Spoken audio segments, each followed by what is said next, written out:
Welcome to the Fast Break, the fastest 15 minutes in the NBA. You are on the Morgan You Know podcasting network. It's TMYK Live. We are live every Thursday, unless it's like a Tuesday or Wednesday, depending. Maybe Saturday or Sunday, kind of, around the holidays. Welcome, and we are going to talk a lot about the NBA today, and then we're also going to talk about the WWE. We have a big Backlash premium live event coming up. However, I cannot do this by myself. I need my tag team partners. From wonderful Bloomington, Indiana, Chris King. Chris, how are you, sir? I'm doing well, Jimmy. It has been a crazy beginning to the second round. Let's go. Speaking of seconds, my second partner, the namesake, the podfather, if you will, Rod Morgan is in his Indianapolis Pacers hoodie. Rod, how are we tonight? I'm incredibly excited. I've always been a Pacers fan. I've never been a fan of another NBA team. I don't talk about another NBA team. I live here in Indiana. I'm incredibly excited about my Pacers. 2-0 over the Cavs. Let's go. You've never worn another team's jersey to a Pacers home game. That's also well documented, so that's good. Chris, I have a question for you. Who did the marbles dance better? Tyrese Halliburton after his Game 2 winning shot, or Pedro Serrano after his home run in Major League 2?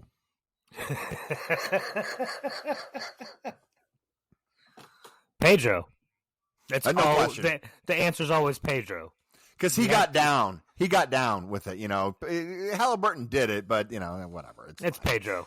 It is. Rod, do you think that was a finable offense for Tyrese Halliburton, or was he just saying what everyone was thinking? I think it's both, right? I think he definitely got fined, and I think it was a fine that was absolutely well worth it. And if I was in Tyrese's position, I probably would have done the same thing. So, Rod, I have a question for you. How big of a person is Kenny Atkinson by saying he's not going to dwell on the 3 missed calls on the Pacers in the final minutes of that game? How big of a person is that? Well, it's the ever-present dance that NBA coaches have to do, right? You can't outwardly criticize the officials because you get fined, and nobody wants to get fined. But if you don't bring it up as a talking point, then you're probably not going to be able to massage the situation, move it a little bit more to your side. So, there's a bit of a war of words going on between Chris Finch and Steve Kerr as well out in the West Coast. So it's just the same old from NBA coaches. But how magnanimous of the Coach of the Year winner, Kenny Atkinson.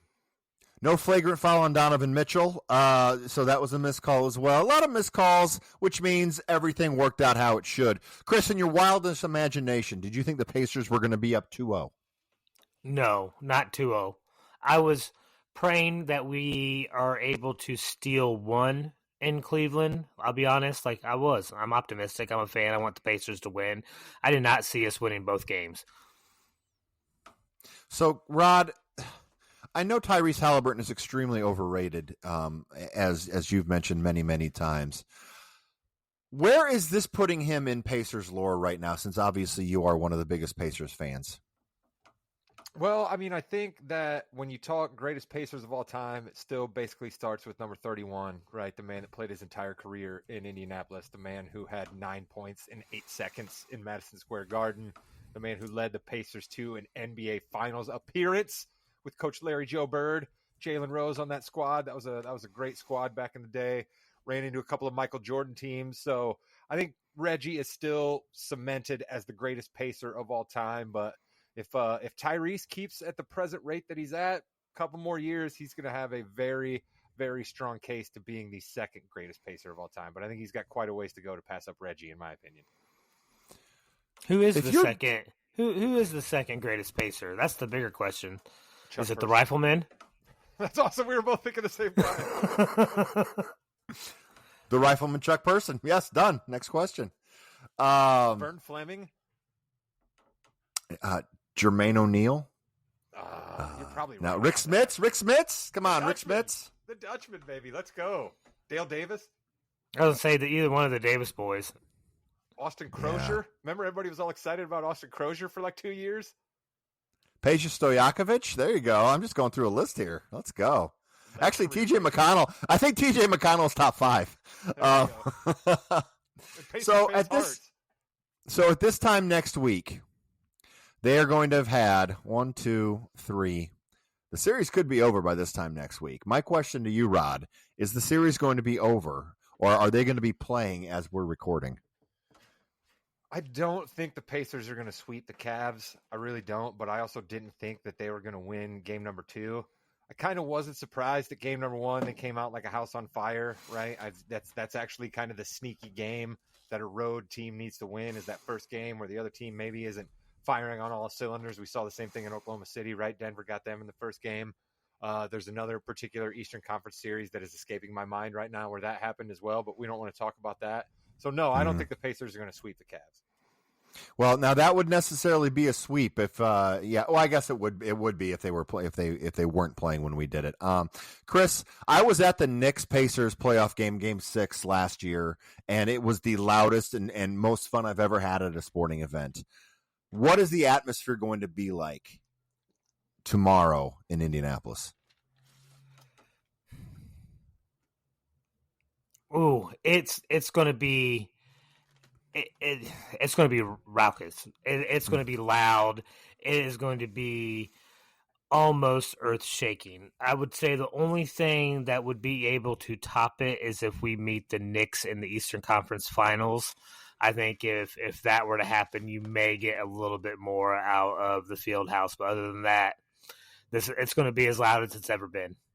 Okay, so Chris, I usually leave this for Rod, but excellent transition that we're going into the other Eastern Conference game between the Boston Celtics and New York Knickerbockers. The New York Knickerbockers have led, I believe, in the entire series about 34 seconds. It's actually like a minute and a half. They have not led very much, but they are up 2-0. It's 12. Stop it. Rod, Kristaps Porzingis, what illness does he have, and should we as a country be worried about this? No, we as a country should not be worried about this. The Celtics should not be worried about it as much as they are. I do not understand the secrecy. I really don't. I don't understand the secrecy. I don't see how it benefits the Celtics. I don't see how it benefits Porzingis. And I absolutely refuse to believe that a dude who is that rich for a team that is as rich as the Celtics, that is in a town like Boston, that is a medical center in America, that we don't have the answer to this illness. So I'm just completely baffled as to why everybody is tight-lipped and we can't say anything about it. Because win or lose, I don't think Porzingis is on this team next year because of the tax bill for the new owner. So I don't quite understand what's going on here. Chris, Jalen Brunson, he's someone who has been continuously said that, he's a flopper, but he comes up big at the end. How are you feeling about legacy? We talked a little bit about Halliburton's. What is Jalen Brunson doing right now for his legacy? I mean, he's solidifying the age-old, New York playoff basketball toughness, right? I mean, the way he's playing reminds me of how I saw John Starks back in the 90s, right? Mm-hmm. Hate to have to play against him, right? Just hate it, because he's going to keep fighting. He's going to do everything he can to win, and that's what he's still do. That's what Brunson's doing. I hate it because he plays for the Knicks. So, and I know a lot of people hate it because he plays for the Knicks, but Rod, are you even in the mindset to appreciate it right now, or are you just like not even there yet? No, I didn't think so. So let's talk about something you might be. Joe Mazzulla is interesting because he says, oh wow, the Knicks made open threes. Weird. The Celtics have not made a lot of their open threes, and the old adage is live by the three, die by the three. But this is a whole nother level of they're not even taking 2-point shots. But nothing's going to change, right? Because that's what they do. No, Joe Mazzulla is a complete psychopath, and that works for the Celtics in a lot of ways. It really does. The guy watches The Town before every game. He's watched The Town probably 45, 50 times. That movie's pretty good, but I don't know that I need to watch it 45 to 50 times. It's not like Major League or Wayne's World.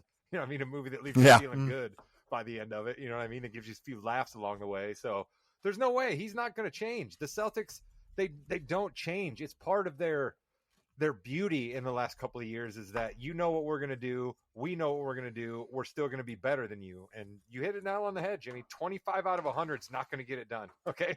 25% from the 3-point line in the first 2 games in the playoffs is absolutely not going to get it done. 7 field goals that weren't 3-pointers in the entire second half of the first game. Just gross basketball. Tatum should be ashamed. Brown should be ashamed. Mazzulla should be ashamed. All of them should be ashamed. They're playing terribly. All right, Chris, I'm going to ask you the same question I asked Rod in the previous series. They have 3 more games between now and the next time that we record. They do Saturday, Monday, Wednesday. Is this series still going to be going on when we record next Thursday? That means the Celtics would have to have won 2 games. Yes. I think it's no question I see Boston being able to win 2 out of the next 3. They have to make a decision early in this game 3, though. If those threes aren't falling, they have to start driving to the basket. Otherwise, they're going to lose. They're going to get swept. Because I don't think if they don't start making threes and change up their offense, then yeah, they're not going to win. Rod, I know you're not coming at this as a homer, but I do want you to kind of put on your basketball IQ hat here instead of your non-Celtics fan, the Pacers fan only. Do you think the Celtics have a chance to still come back in the series? They're one of the best road teams the NBA has seen in recent history, so playing in Madison Square Garden doesn't scare me. But they seem to be really, really cold right now, right? Shooting is a bit streaky that way. Every single guy on the team is not hitting shots, right? Derek White's not really shooting that well. Drew Holiday's not shooting that well. Horford is missing a bunch of his threes, and you can normally count on him. And Porzingis apparently can't play. So I'm confident in the Celtics' ability to play on the road, but I'm not incredibly confident in their ability to make shots. So that has me a little bit worried. But I, like Chris, I don't think the Knicks are going to take this in 4 or 5 games. I don't think that's happening. Do you really think it matters if Porzingis plays, Rod? Yes. Didn't you guys pretty much prove last year that he doesn't need to for you guys to be successful? But in the playoffs, though, he did, and he did a real good job in some of those playoff games, dude. Guess what the Celtics like to do, Chris, when they can't get a 3-pointer? They like to give the ball to Kristaps Porzingis and let him work. And so right now they can't do that, right? They're not going to give the ball to Al Horford and let him work. As much as I love Luke Cornett, you're not doing that either. So then you're looking at 4 perimeter guys. It's Drew, it's Derek, it's Jalen, and it's Jason, right? Jason's playing terribly. Maybe his wrist is banged up, but I'm sorry, everybody in the playoffs is banged up. Jalen's knee's all gimpy, you know what I mean? Drew had the trap finger or whatever's going on. Porzingis has some sort of autoimmune disease that nobody can pinpoint. My question is, can't we dust off Greg House? Can't we dust off Greg House, MD? Have him sit down with Porzingis for a couple of minutes, make some snide remarks, and figure out what this thing's all about, Jimmy? Can't we do that? It's so strange because you're right. You know, everyone is saying all the medical and da-da-da-da-da. They have to know what it is. No one can say it, obviously, because of HIPAA, but they know what it is. So, hey, Kristaps, just be like, are you okay? Something else that we know for sure. Hey, Rod, what do these 3 people have in common?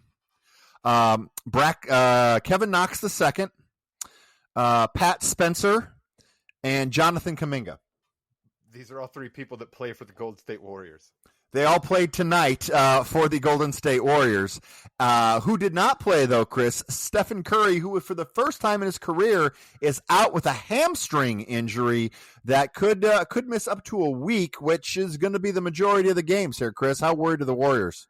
You got to be scared if you're a Warriors fan. I know you have Jimmy Butler now, but it's not quite the same playoff Jimmy that we had 5 years ago, right? So it's not the same. You don't have the shooters to pick up the slack that Steph Curry creates. You just don't have it. So where's the offense going to come from? Buddy so Hield they don't have any. At you right now. Buddy Hield is very angry at you right now, Chris. He says, "I can shoot. Give me the ball." So you have one. I was gonna say you have one guy that can shoot who's not shooting well, and then you have 4 other people that are essentially defensive guys. Jonathan Kuminga is getting his value up, especially tonight, with 10 points on 5 and 5 from the field. The Golden State Warriors are down 17 points to the T-Wolves, so no team is going to come back from 17 down at half. So that's going to be a win. This series will be 1-1, right? Rod, if you are the T-Wolves, how are you feeling? Are you feeling okay if you win this game? Are you still feeling okay because Anthony Edwards has not played very well at all? He only has 7 points on 2 of 7 tonight, and then game 1 was a train wreck. No, I'm not feeling incredibly confident if I'm the Minnesota Timberwolves because of the fact that Ant is up and down and because of your number 2 and number 3 guys are Julius Randle and Rudy Gobert, right? I'm not trying to take slights at either one of them, but they've both been a bit of a mixed bag at times in their career. So if Ant Edwards isn't going to show out the way he did all year long and you're relying on Randle and Gobert, you might have some off nights, kind of like they did in game 1. Yeah, I mean, Randall's not afraid, which is good. Gobert kind of is, though, sometimes. He's had, some really good games in the playoffs. But, yeah, if I'm the T-Wolves, if we win this game, I'm feeling okay because Edwards hasn't gotten to where he needs to yet, but he does need to get there as soon as possible. They have a similar problem to Boston because they're not hitting shots either. You can go back to that final game against the Lakers. They set the record for missed threes in a game before Boston said, hold my beer, and couldn't hit anything. And they continue that in game 1. So they need to start hitting shots too. At least Minnesota can drive to the basket. And then I want to talk, dude, the Nuggets and the Thunder, man. I love this. The Thunder's so funny. You know what? They're like, oh, we lost? Fine. We're going to beat you by 50. We don't even care anymore.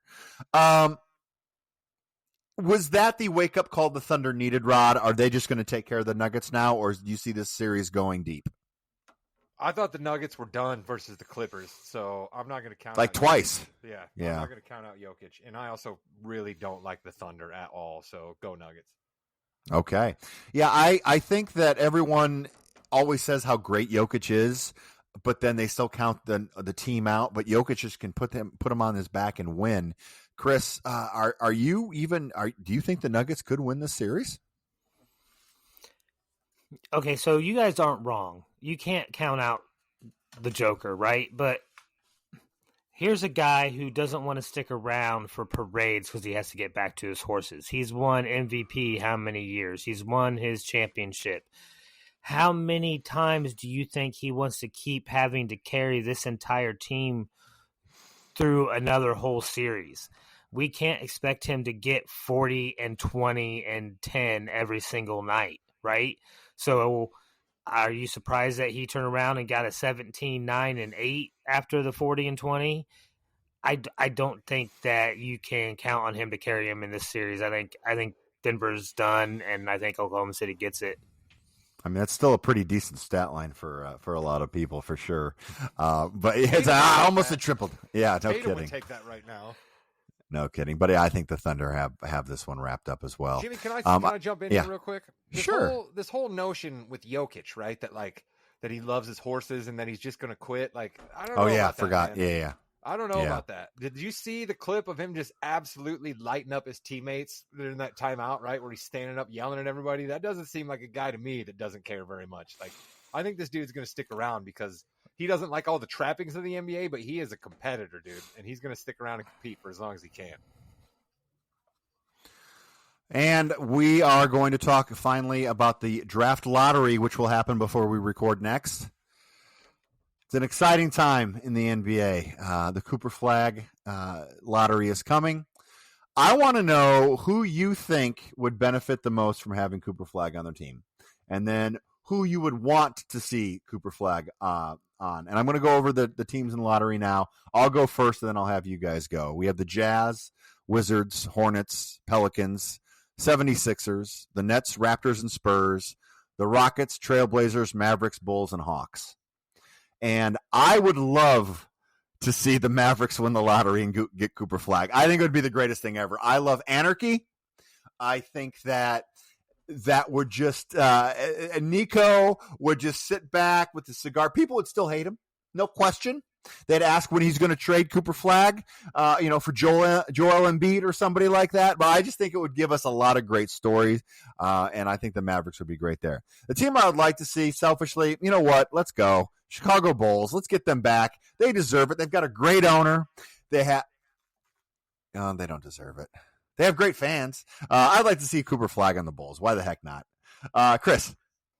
That was a great transition because I think if you want real anarchy in the NBA to keep a franchise relevant, I think you give it to Philadelphia, send them to the 76ers, and then we get a whole nother, this is a new process, who knows what, and then we watch it all blow up in flames again.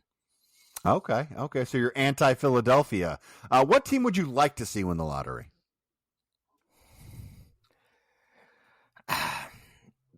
I guess Charlotte, part of me, right? I mean, the GOAT still owns part of that team. I think Michael Jordan deserves a little bit of a win. He doesn't own any of it anymore? He sold all of it? I'm pretty sure, yeah. Oh, well. Listen, I lived in North Carolina. Charlotte. I have a little feels for Charlotte, so yeah, give it to Charlotte. Okay. They need a win. That franchise needs a win. That city kind of needs a win after their football team and everything else, yeah. Hey Rod, do you have any feels for anybody here? What's the best story, or anarchy or whatever you want to call it, to win the lottery?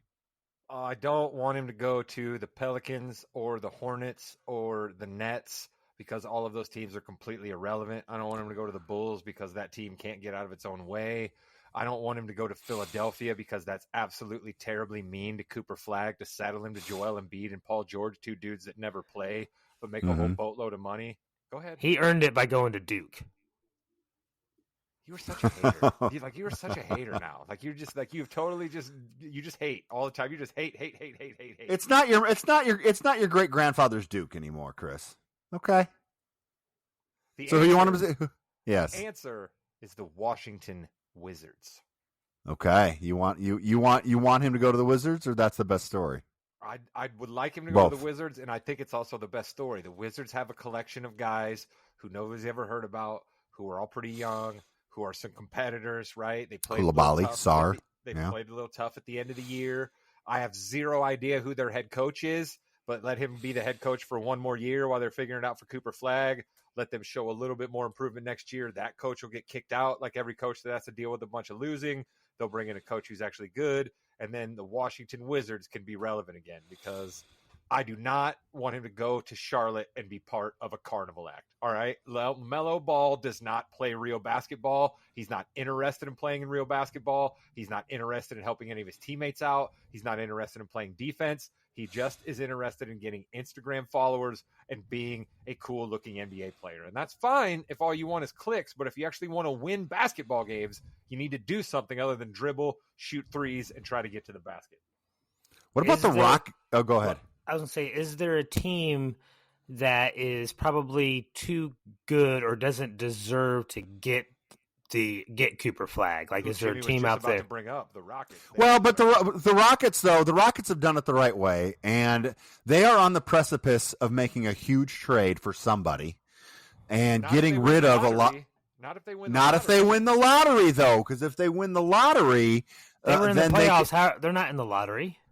They have someone's pick. They have someone else's pick. Oh, yeah, all those trades.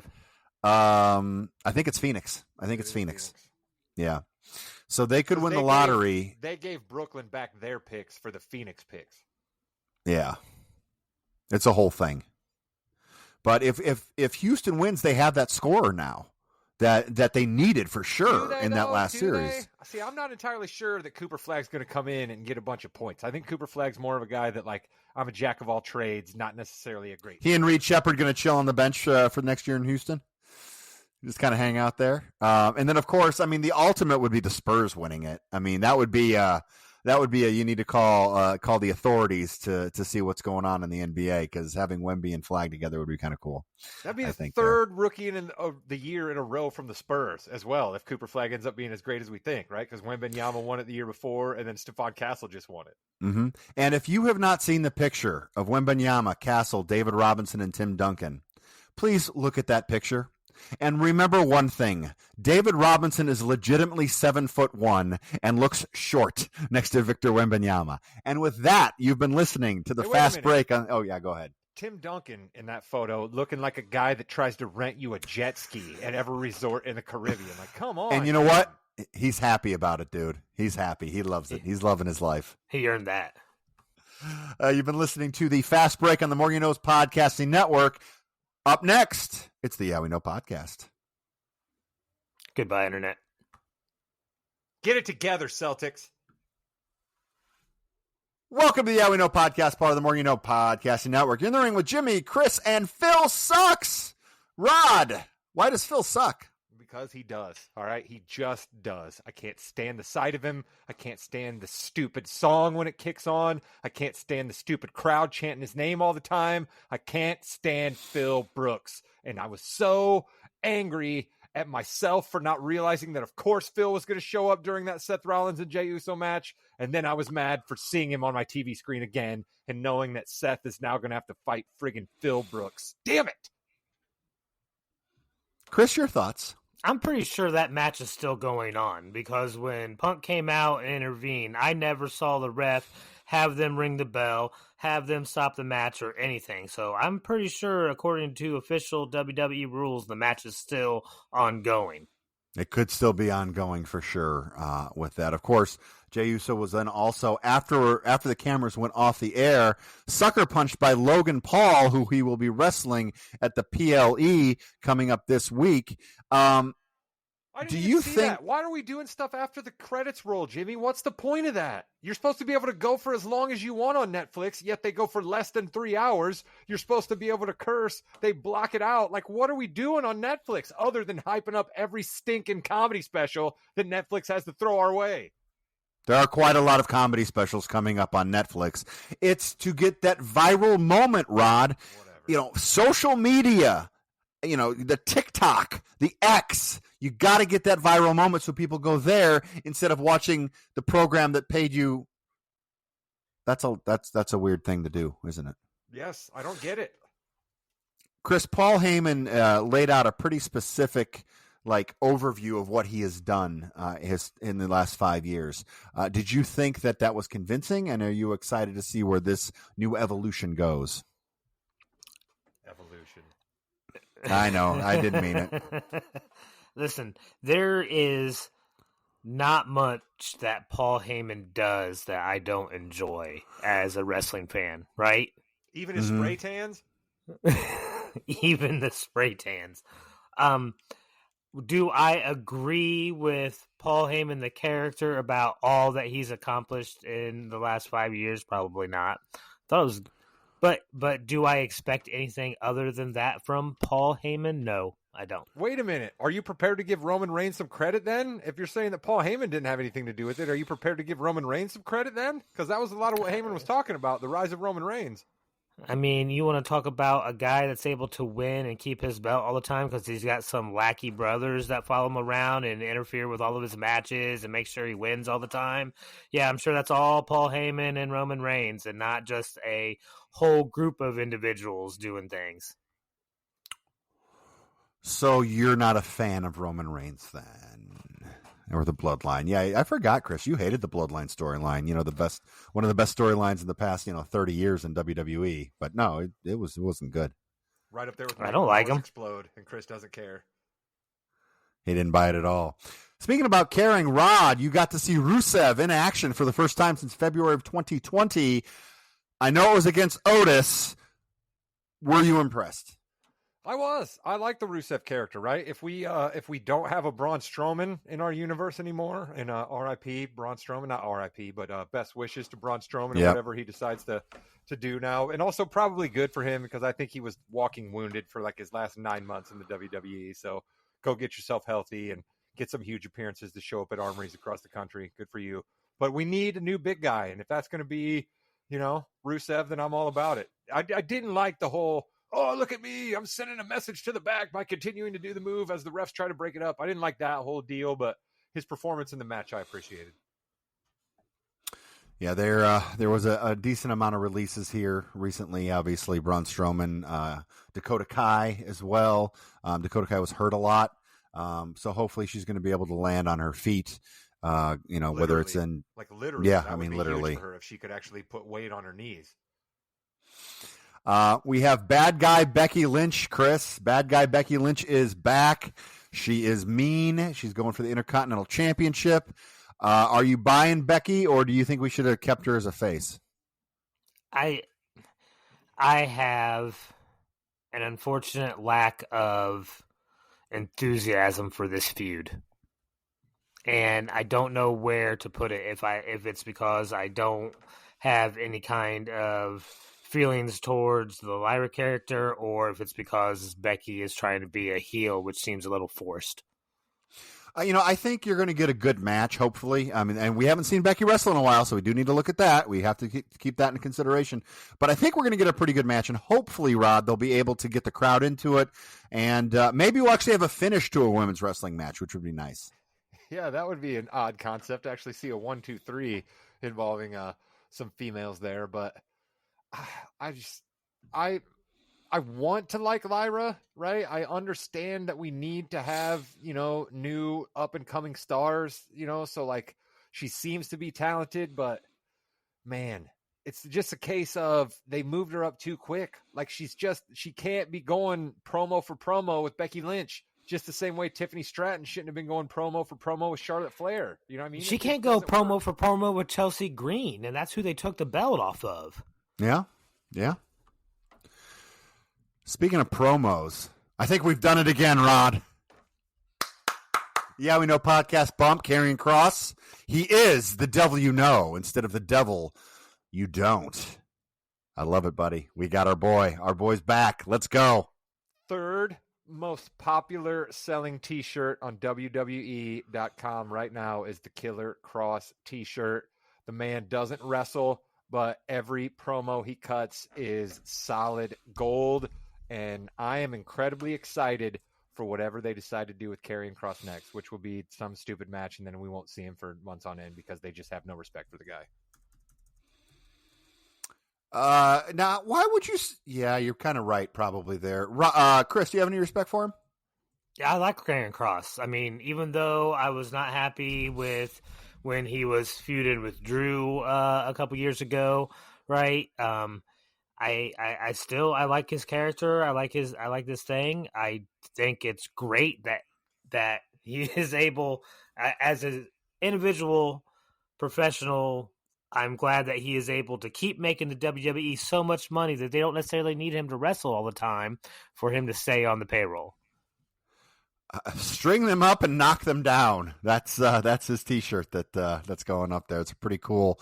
Puppet hand manipulating a puppet. So that's a pretty cool T-shirt there for $34.99. Use promo code. Yeah, we know. No, there's no promo code for the. That'd be awesome, wouldn't it be? That would be pretty sweet, though.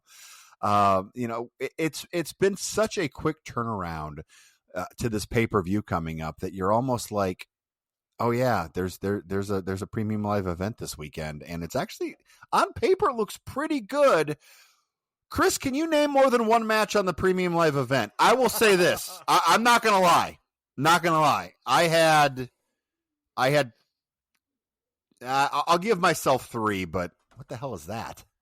All right, I'll give myself. You gave yourself balloons, is what you. Apparently, I gave myself balloons. There's some stuff going on at the new Jamriska compound here. But anyway, Chris, do you have any idea how many matches are on this PLE?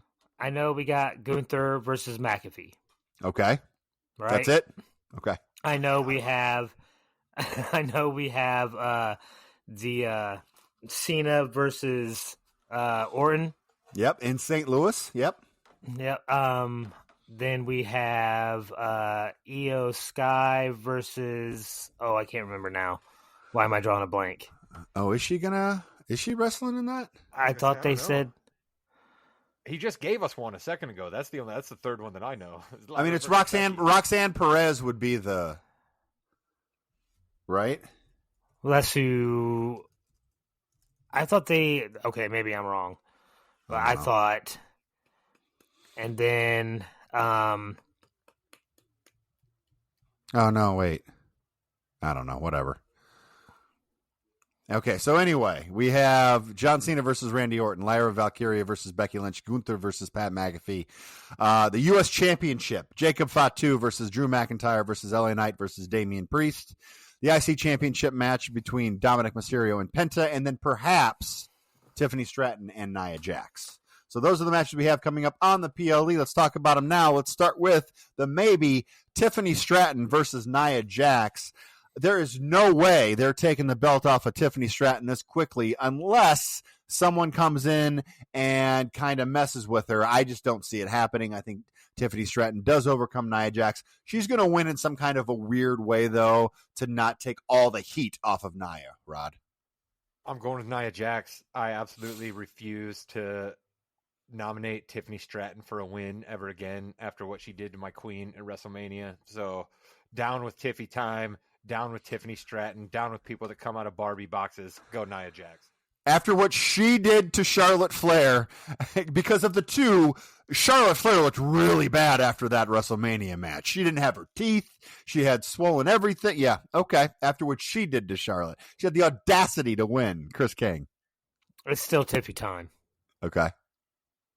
Yeah, I mean, I think it's actually Tiffy time, and if Rod had any sense of being able to put you guys personal had feelings sense, away, you wouldn't hate on Charlotte Flair as much as you do, and I don't get on you guys for that. So you let me. I don't really hate on Charlotte Flair that much. I'm just not going to root for Nia Jax. I don't like her at all. Why would I root don't for worry, her? don't worry. In another 4 months, when Charlotte Flair gets back in the ring again, we'll be able to talk about Charlotte Flair. Okay. Here we go.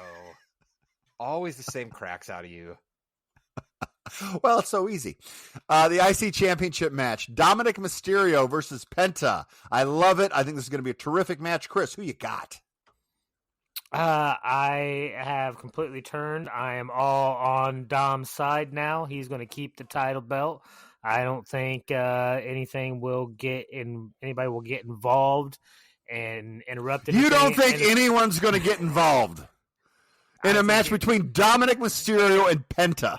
And I think it's going to be a nice, clean match. We're going to see Dom get the pin. 1, 2, 3. Hey, Rod, how horrible of a liar is Chris? He's definitely not good at lying at all. He was like smiling the whole time delivering that. He couldn't even do it himself. Who you got? Give me Penta in a match that is stopped by El Grande Americano. Oh, wait, not Penta, excuse me. Dom Mysterio. It's got to be Mysterio. I was going to say that was weird. Yeah. I actually really kind of like that El Grande Americano coming in. I think Mysterio's got to win, which is weird because Penta was on that train to get that championship at Mania, but maybe that cooled off a little bit. So yeah, I think Dom Mysterio wins that as well. Of course it cooled off because the only move Triple H has is to bring somebody back. So he brought Rey Fenix in, and then he brought back Rusev. It's the only move he has. So guys can only be hot for a couple of weeks till Triple H brings in some new guy because it's the only storytelling angle Triple H ever wants to do. Okay, so Chris does not like the bloodline. Rod does not like the fact that Triple H only brings guys back, and Jimmy is waiting to see Charlotte Flair wrestle again. We have the U.S. Championship match between Jacob Fatu, Drew McIntyre, LA Knight, and Damian Priest. You know, if Fatu just wouldn't have won this, I'd say Priest, because Priest needs something to do. I'm a little worried about him moving forward for the next 6 to 8 months, but I think Jacob Fatu's got to win this, Rod. This match is the epitome of what I really get mad about, okay? We've got zero idea what to do with any 4 of these dudes. So you know what? Let's just have them in a fatal 4-way at Backlash. I mean, just absolutely ridiculous. Absolutely ridiculous that we can't figure out something better to do with Priest or McIntyre or LA Knight. We just got to throw them in with Jacob Fatu. And I don't like fatal 4-way matches. I really don't. I don't like this one. It's just cooked up for no apparent reason. As much as I love LA Knight, he seems to kind of just be thrown into this. I know he just lost to Fatu, but he doesn't have to have a rematch at the next pay-per-view. So I don't like this gimmick at all. I guess I'm going to go with Fatu. So when Backlash first came about, it was called WrestleMania Backlash. I think it only happened like one time. And we did see a lot of those rematches from WrestleMania if the titles change hands. Obviously, that's been a long time ago that's happened, and people kind of got bored with it because it was just, you just saw all of this. So what's the big deal with WrestleMania when you have a Backlash here? In this case, I do agree with you on this one, Rod. I know we don't always see eye to eye, but It does seem to me, Chris, that they are just throwing these guys in together. They'll put on a good show. But ultimately, though, I think Fatu wins, just like Rod said. Chris?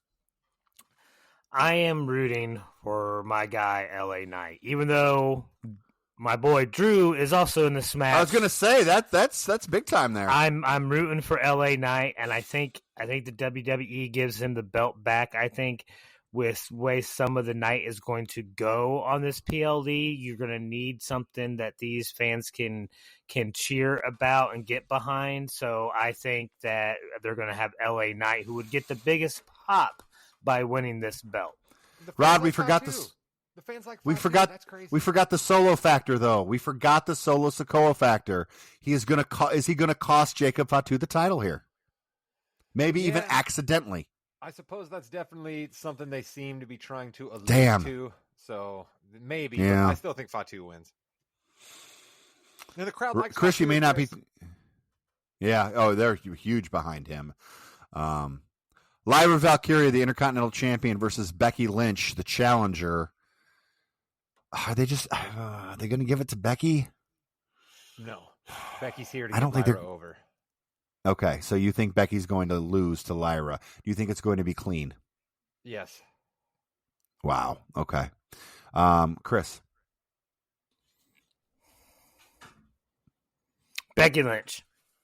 Okay, just you had. I think it's Becky Lynch. In a dastardly win. Yeah, I think it's going to be easier.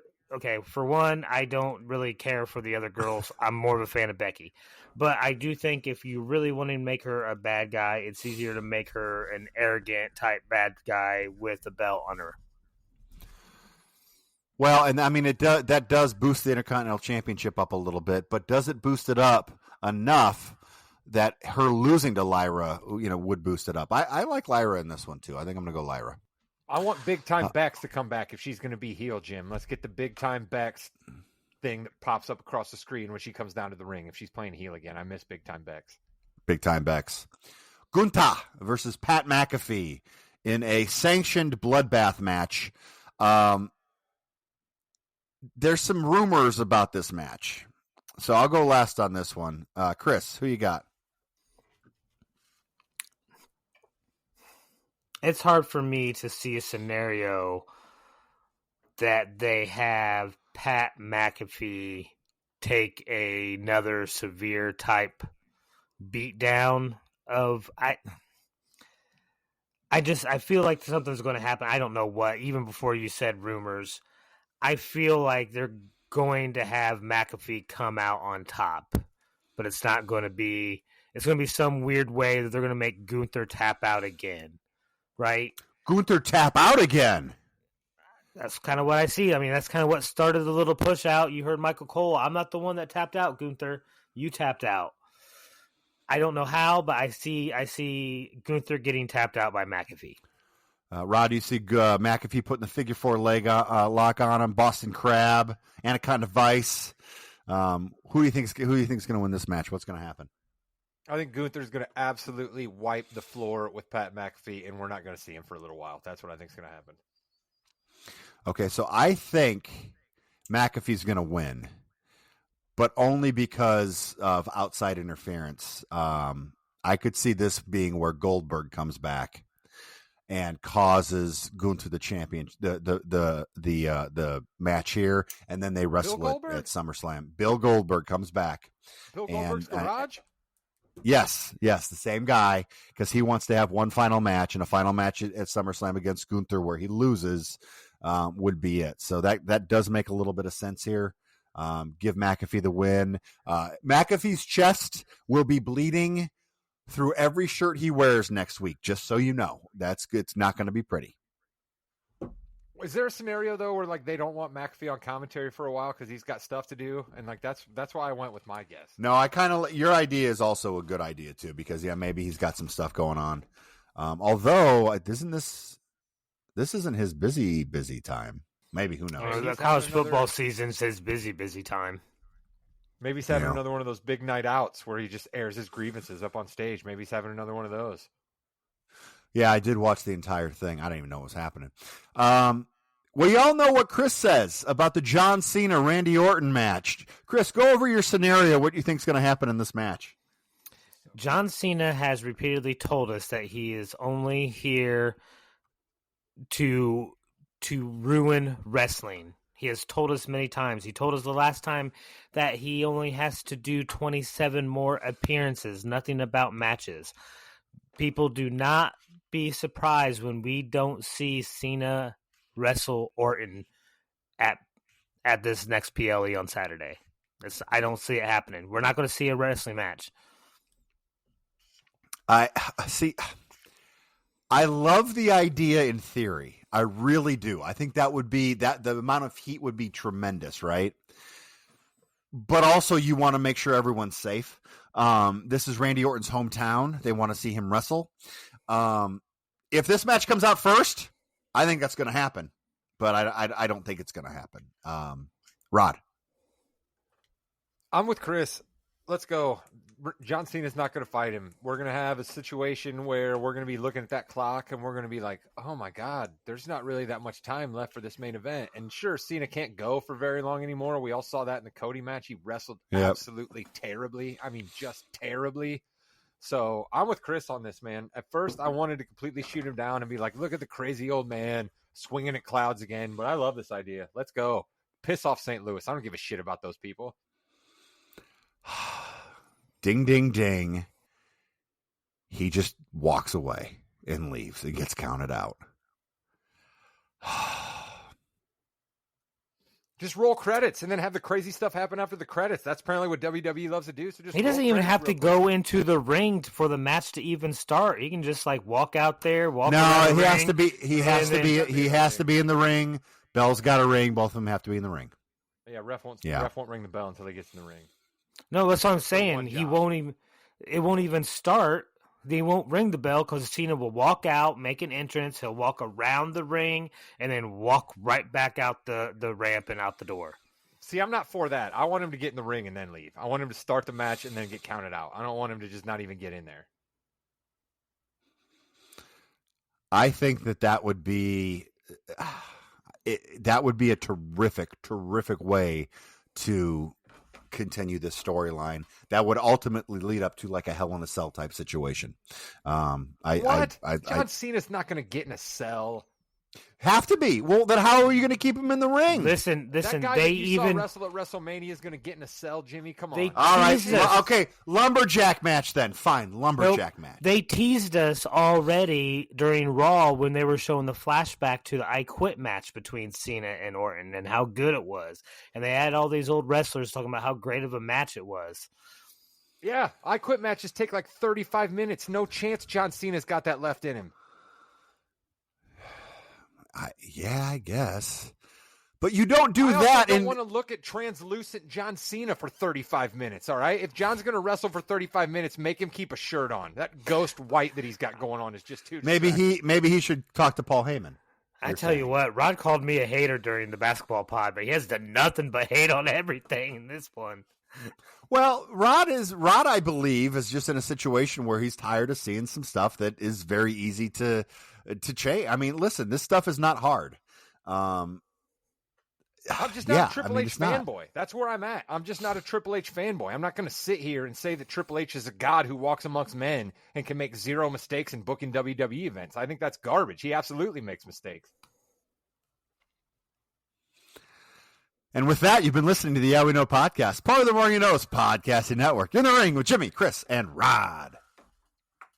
You heard me, Triple H. You make a lot of mistakes. I don't care what anybody else says.